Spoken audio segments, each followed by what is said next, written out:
جب کسی کے والدین فوت ہو جاتے ہیں تو یتیم بچوں کو لوٹنے والے اکثر وہی ہوتے ہیں جو ان کے سب سے قریبی رشتے دار کہلاتے ہیں۔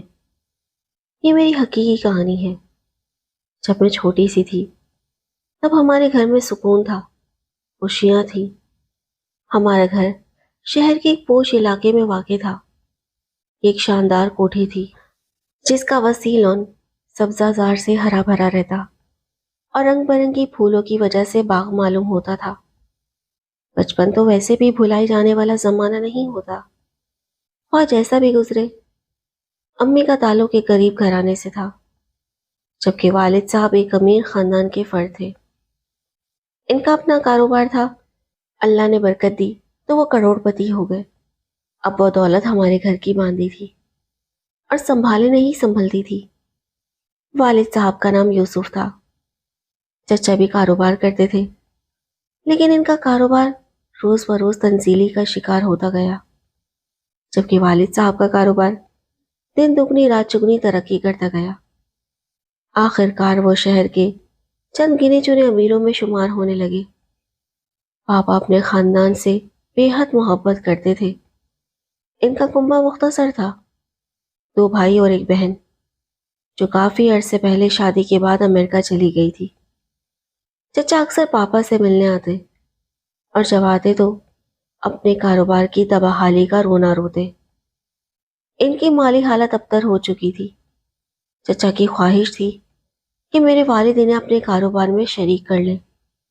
پاپا رحم دل انسان تھے، انہوں نے اپنے بھائی کی پریشانی دیکھ کر انہیں کاروبار میں شریک کر لیا۔ یوں چچا ہمارے کاروبار میں پارٹنر بن گئے۔ وہ ان کی سرمایہ کاری برائے نام تھی، ساری دولت تو پاپا کی ہی تھی۔ احسن چچا کی 2 بیٹیاں اور ایک بیٹا عامر تھا۔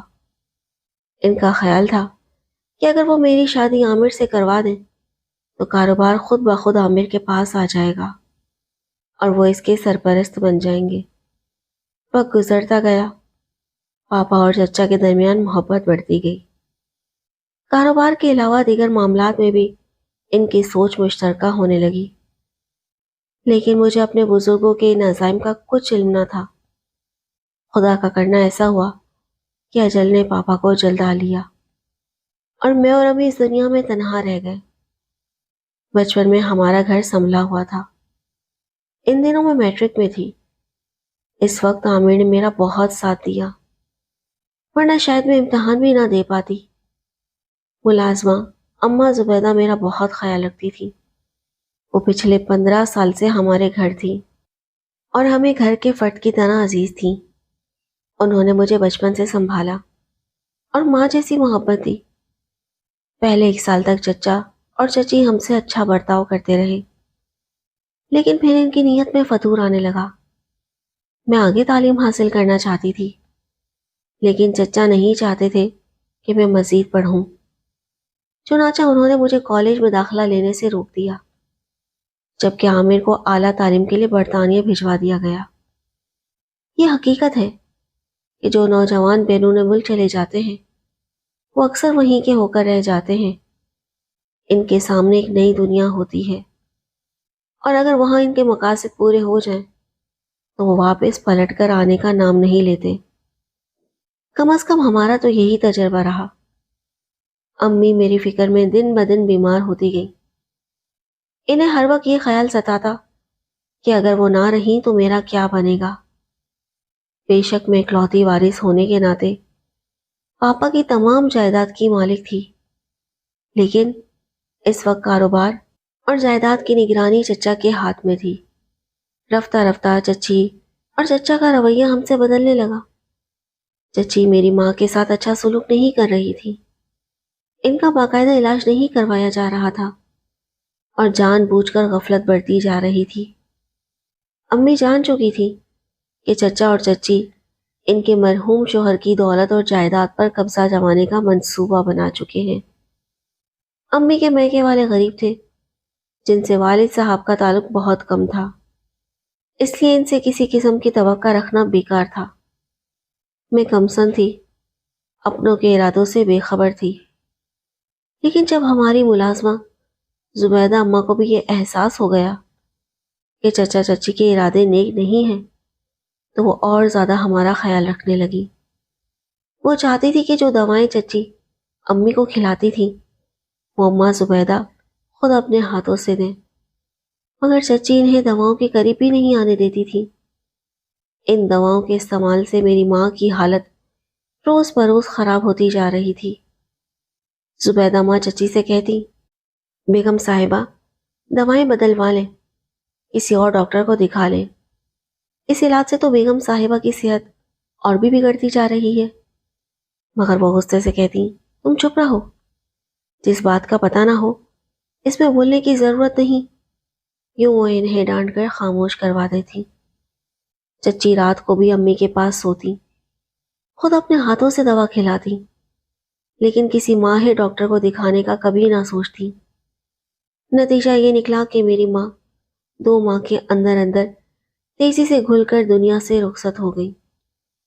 ان دنوں مجھے انہوں نے امی کی بہن کے گھر بھیج دیا، یہ کہہ کر کہ ماں کی حالت دیکھ کر روتی ہے تو ماں بھی رونے لگتی ہے۔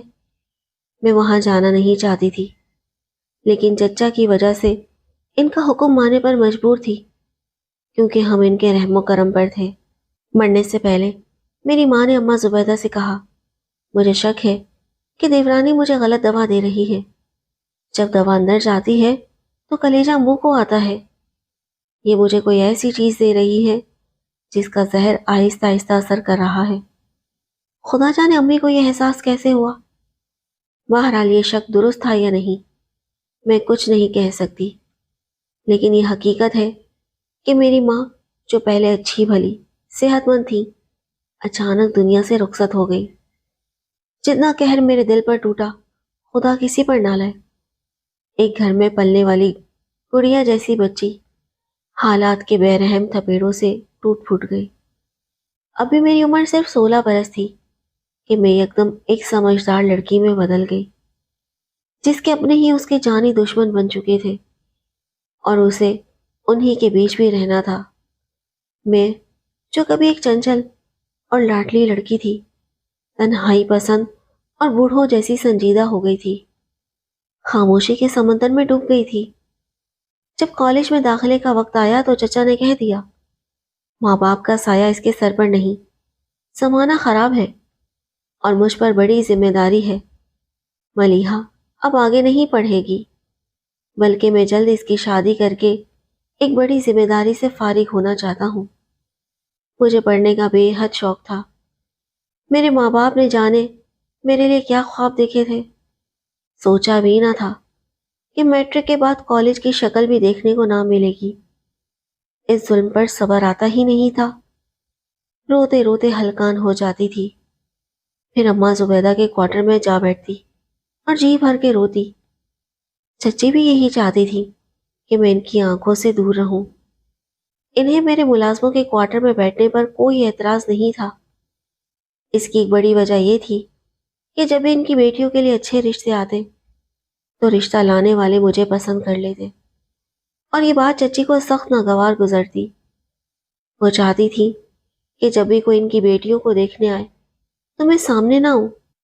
ایک دن میں نے چچی کو چچا سے کہتے سنا، کہا حسن اپنی بھتیجی کا کچھ بندوبست کرو، اسی کی وجہ سے میری بچیوں کے رشتے نہیں ہو رہے۔ یہ سامنے آ جاتی ہے تو دیکھنے والوں کی نظریں اسی کے چہرے پر ٹھہر جاتی ہے۔ عثمان میرا دوست ہے، اس کی بیوی فوت ہو چکی ہے، وہ ایک اعلیٰ عہدے پر رہا ہے، عمر کچھ زیادہ ہے مگر مالدار ہے، اسے دوسری شادی کی ضرورت ہے۔ اگر نوعمر لڑکی مل جائے تو خوش ہوگا، کیونکہ اس کی کوئی اولاد نہیں اور وہ اولاد کا خواہش مند ہے۔ اگر یہ رشتہ ہو جائے تو میرے سر سے ایک بڑا بوجھ اتر جائے گا۔ چچے کی باتیں سن کر میں گویا سوچ کے سمندر میں ڈوب گئی۔ یا اللہ، اب میرے ساتھ کیا ہونے والا ہے؟ کیا چچا واقعی مجھے اپنی سے دگنی عمر کے شخص سے بیاہ دیں گے؟ یہ سوچ سوچ کر میں اتموئی سی ہو گئی۔ میں نے یہ بات اماں زبیدہ کو بتائی تو وہ بھی فکر مند ہو گئی۔ بولی کہ ایک ہی راستہ ہے، اگر تمہاری پھپھو سے رابطہ ہو جائے تو شاید وہی حسن میاں کو روک سکیں۔ میں نے کہا میں کیسے ان سے رابطہ کروں؟ وہ تو امی اور پاپا کی وفات پر بھی نہیں آئی۔ میرے پاس نہ ان کا پتہ ہے اور نہ فون نمبر، اور چچا تو ہمیں ان کا نمبر کبھی نہیں دیں گے۔ عامر نے بھی امریکہ جا کر شادی کر لی تھی، اب اس کا آسرا بھی نہیں رہا تھا۔ ہم انہی سوچوں میں گم تھے کہ ایک دن چچا نے عثمان صاحب کو دعوت پر بلا لیا۔ بہت پرتکلف کھانے تیار کیے گئے۔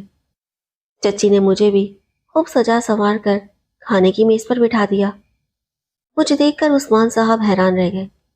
ان کے چہرے پر ایک لمحے کو حیرت پھر افسوس کے آثار نمودار ہوئے۔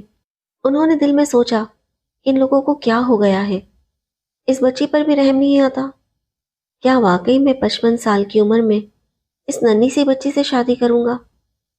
وہ سمجھے تھے کہ احسن کی بھتیجی ان سے 10-15 سال چھوٹی ہوگی، مگر اتنا زیادہ فرق ان کے وہم و گمان میں بھی نہ تھا۔ مجھے دیکھ کر ان کا چہرہ مغموم ہو گیا۔ چچا نے بھی ان کے چہرے کے تاثرات کو بھانپ لیا۔ دراصل عثمان صاحب نے اپنی زندگی کا بڑا حصہ بیرون ملک گزارا تھا۔ انہوں نے کہا کہ میں ملیحہ سے علیحدگی میں بات کرنا چاہوں گا، اگر آپ برا نہ مانیں، کیونکہ میں لڑکی کی رضامندی جاننا چاہتا ہوں۔ میں شادی میں زبردستی کا قائل نہیں ہوں۔ احسن چچا اور چچی کو ان کی بات کی اہمیت تسلیم کرنا پڑی۔ وہ بولے، ہاں ہاں کیوں نہیں، ہم اس میں کوئی حرج نہیں سمجھتے۔ لڑکی کی رضامندی ضروری ہوتی ہے، لیکن ہمارے یہاں شادی بیاہ کے معاملات بڑے بزرگ طے کرتے ہیں۔ بچیاں تو نہ سمجھ ہوتی ہیں، وہ اپنا بھلا برا نہیں جانتی۔ عثمان صاحب نے کہا، ٹھیک ہے، بزرگ ہی معاملے طے کرتے ہیں، لیکن اگر لڑکی خود کہے کہ مجھے اس رشتے پر کوئی اعتراض نہیں تو میرے لیے بہت بڑی خوش نصیبی ہوگی۔ چچا اور چچی مجبور ہو گئے۔ وہ ہمیں کھانے کی میز پر چھوڑ کر دوسرے کمرے میں چلے گئے۔ میں نے اماں زبیدہ کو آواز دی اور انہیں اپنے پاس بٹھا لیا۔ عثمان صاحب سے کہا کہ یہ میری ماں جیسی ہیں، آپ جو بھی پوچھنا چاہیں ان کے سامنے پوچھ سکتے ہیں۔ عثمان صاحب نے کہا، کیا تمہارے چچا اور چچی میرے ساتھ تمہاری شادی تم سے پوچھے بغیر زبردستی کرنا چاہتے ہیں؟ میں خاموش رہی۔ تب انہوں نے کہا، دیکھو ملیحہ، تم مجھ سے عمر میں بہت چھوٹی ہو اور شادی جیسے رشتے میں زبردستی نہیں ہونی چاہیے۔ تمہاری مرضی کے بغیر میں کوئی فیصلہ نہیں کرنا چاہتا۔ تم ابھی 17 برس کی لگتی ہو، جبکہ 18 برس سے کم عمر لڑکی کی شادی قانونی طور پر ممکن نہیں، عدالت بھی اجازت نہیں دیتی۔ خیر وہ تو بات کی بات ہے، فی الحال تم صرف اتنا بتا دو، کیا تم مجھ کو شوہر کے طور پر قبول کر سکتی ہو؟ کیا تم اس کم عمری میں شادی کرنا چاہتی ہو؟ اماں زبیدہ نے مجھے ہمت دلائی اور بولی، بیٹی جواب دو، صاحب جو پوچھ رہے ہیں ان کو سچ بتاؤ۔ میں نے دل کو مضبوط کیا، لیکن زبان سے الفاظ نکلنے کے بجائے میری آنکھوں سے آنسو بہہ نکلے۔ میں بولی، انکل یہ ممکن نہیں، میں آپ کو بطور شوہر قبول نہیں کر سکتی۔ خدا جانے چچا مجھے زبردستی آپ سے کیوں بہانا چاہتے ہیں، میں تو صرف کالج میں داخلہ لینا چاہتی تھی، مگر میرے سر سے والد کا سایہ اٹھ چکا ہے اور اب میں مجبور ہوں، چچا ہی میرے سرپرست ہیں۔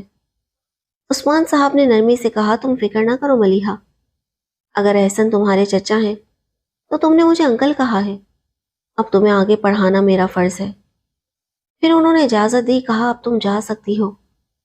میں اماں زبیدہ کے ساتھ اپنے کمرے میں واپس آ گئی۔ چچا نے ان کے پاس جاتے ہی پوچھا، عثمان کیا ہوا، بچی نے ہماری لاج رکھی؟ عثمان صاحب نے جواب دیا، ہاں، مگر ایک شرط پر، اسے آگے پڑھنے کا شوق ہے اور میں اسے اسی صورت قبول کروں گا کہ وہ پہلے اپنی تعلیم مکمل کرے۔ چچا بولے، ہمیں منظور ہے، لیکن آپ نکاح کی رسم کر لیں۔ عثمان صاحب نے کہا، نکاح تو کچھ عرصے بعد کر لیں گے، پہلے اس کا کالج میں داخلہ تو کروائیے، وہ آرٹس پڑھنا چاہتی ہے جو اس شہر کے کسی کالج میں دستیاب نہیں، اس کے لیے لاہور کے آرٹس کالج میں داخلہ لینا پڑے گا۔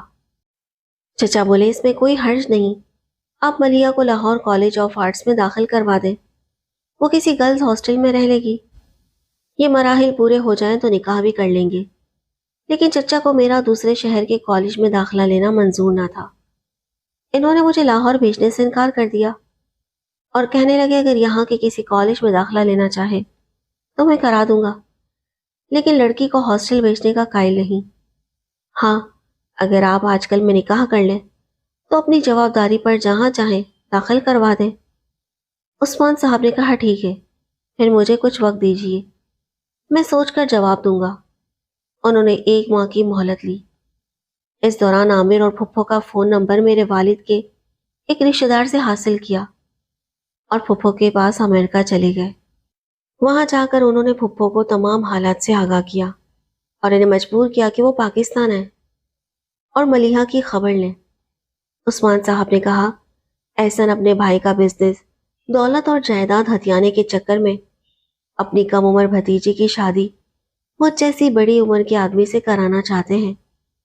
میرے نزدیک تو ملیحہ میری اپنی بھتیجی کی طرح ہے، مگر اس کی حفاظت کرنا آپ کا فرض بنتا ہے۔ پھپھو میرے والد سے بے حد محبت کرتی تھی۔ وہ فوراً پاکستان آئی اور مجھے اپنی تحویل میں لے لیا۔ ان کے ساتھ ان کا بیٹا صفدر بھی آیا تھا۔ پھپھو نے میرا نکاح صفدر سے پڑھوا دیا اور مجھے اپنی نند کے گھر چھوڑ دیا۔ صفدر 3 ماہ کے لیے پاکستان میں رکے۔ انہوں نے ایک وکیل کیا اور چچا پر کیس کر دیا۔ کیس کے لیے مختار عام عثمان صاحب کو بنایا گیا۔ ساتھ ہی صفدر کے چچا جو خود بھی وکیل تھے، انہوں نے بھی کیس کی پیروی سنبھال لی۔ میں کچھ عرصہ پاکستان میں ہی رہی۔ جب تمام قانونی کاغذات مکمل ہو گئے تو صفدر دوبارہ پاکستان آ کر مجھے اپنے ساتھ امریکہ لے گئے۔ کیس کی پیروی میری پھپھو کے دیور کرتے تھے۔ جب کبھی ضرورت ہوتی وہ ہمیں بلوا لیتے۔ کافی عرصے کیس چلا، بالآخر میرا اور پھپھو کا حق ہمیں مل گیا اور چچا احسن کو صرف وہی حصہ ملا جو ان کا حق بنتا تھا۔ میرے والد کی کوٹھی بھی ہمیں واپس مل گئی، کیوں چچا کو وہ گھر خالی کرنا پڑا۔ میں عثمان انکل کی بے حد شکر گزار ہوں کہ اگر وہ رحم دل انسان میری مدد نہ کرتے تو میرا کوئی پرسان حال نہ ہوتا۔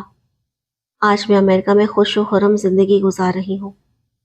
اپنی کہانی کے ذریعے میں بتانا چاہتی ہوں کہ جب کسی کے والدین فوت ہو جاتے ہیں تو یتیم بچوں کو لوٹنے والے اکثر وہی ہوتے ہیں جو ان کے سب سے قریبی رشتہ دار کہلاتے ہیں۔